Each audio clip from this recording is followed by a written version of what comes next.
بسم اللہ الرحمن الرحیم۔ السلام علیکم۔ عمران خان نے اہلی کیس میں بال بچ گئے۔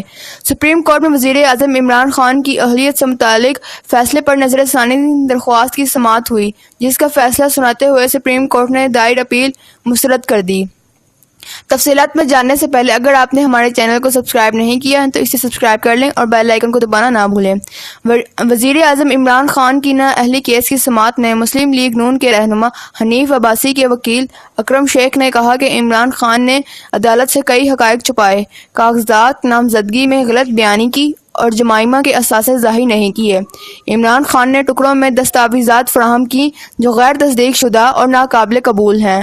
وکیل اکرم شیخ نے فیصلے پر نظر ثانی کی دلائل میں نواز شریف کے خلاف مقدمے کا بھی حوالہ دیتے ہوئے کہا کہ 5 رکنی بینچ نے کاغذات نامزدگی میں اقامہ چھپانے پر نواز شریف کو متفقہ طور پر نااہل کیا۔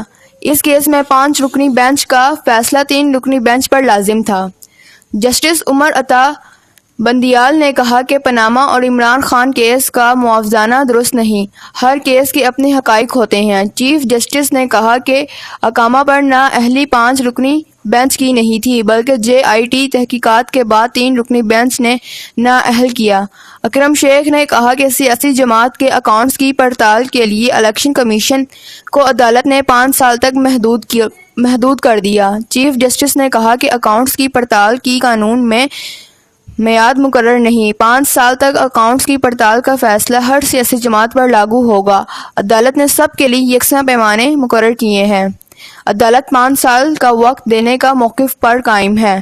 سپریم کورٹ نے درخواست ناقابل سماعت قرار دیتے ہوئے خارج کر دی۔ واضح رہے کہ 15 دسمبر 2017 کو سپریم کورٹ نے مسلم لیگ نون کے رہنما حنیف عباسی کی درخواست پر فیصلہ سناتے ہوئے چیئرمین تحریک انصاف عمران خان کو اہل جبکہ جہانگیر ترین کو نااہل قرار دیا تھا۔ مزید اچھی ویڈیو کے لیے ہمارے چینل کو سبسکرائب اور لائک کریں۔